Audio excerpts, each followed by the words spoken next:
Hai Bun, ketemu lagi di channel Masak Lena Puspitasari. Gimana kabarnya Bun? Semoga sehat selalu ya. Di video kali ini aku bikin ide jualan kue seribuan lagi nih Bun. Kuenya enak, manis, dan gurih. Selain untuk ide jualan, bisa juga disajikan untuk teman minum kopi. Buat teman-teman yang belum subscribe, di subscribe dulu ya biar kalian gak ketinggalan kalau aku update video terbaru.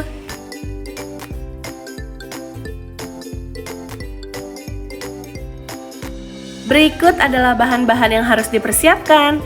Resep dan takaran lengkapnya kalian bisa lihat di kolom deskripsi.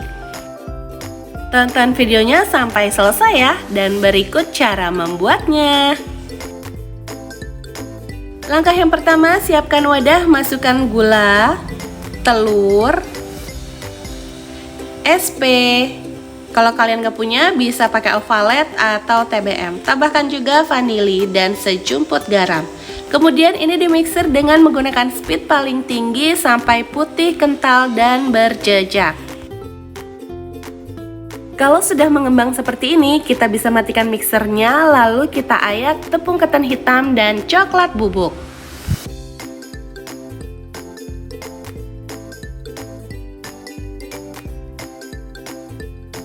Masukkan juga minyak dan santan. Di sini aku menggunakan santan instan ya Bun. Kemudian mixer kembali dengan menggunakan speed paling rendah sebentar aja ya Bun. Sampai dia tercampur, kita matikan mixernya.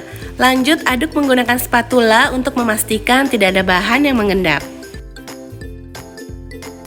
Untuk adonannya kita sisihkan dulu ya. Selanjutnya kita siapkan cetakan, lalu oles dengan sedikit minyak. Untuk cetakannya aku menggunakan cetakan seperti ini dengan diameter 5,5 cm. Setelah cetakan dioles dengan minyak, masukkan keju cheddar parut, tekan-tekan seperti ini ya Bun. Selanjutnya kita masukkan adonan ke dalam cetakan dan lakukan sampai selesai.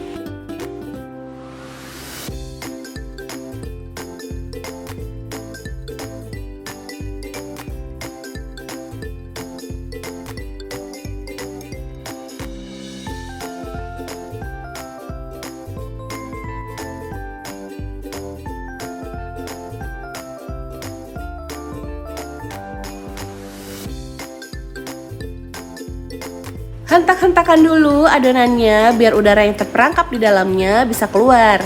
Nah ini kukusannya sudah aku panasin ya sebelumnya, langsung aja kita masukin adonannya. Tutup kukusannya jangan lupa dilapisi dengan lap atau kain bersih ya Bun, biar uap airnya nanti tidak menetes ke atas kuenya.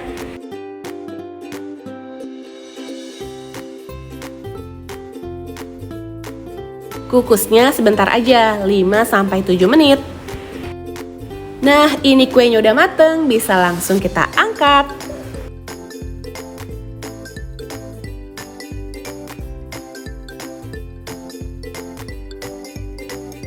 Keluarkan kuenya selagi hangat ya Bun. Untuk jualan bisa dikemas dengan mika plastik atau disesuaikan dengan kebutuhan ya. Nah ini dia hasil karya kita hari ini. Gimana teman-teman, gampang kan cara buatnya? Jangan lupa like jika suka dengan videonya dan silahkan share sebanyak-banyaknya ke sosial media yang kalian punya biar video ini lebih bermanfaat lagi untuk orang banyak. Yang belum subscribe, di subscribe dulu biar kalian gak ketinggalan ide-ide jualan terbaru dari aku. Terima kasih sudah menonton, semoga bermanfaat dan sampai ketemu di video selanjutnya. Deh.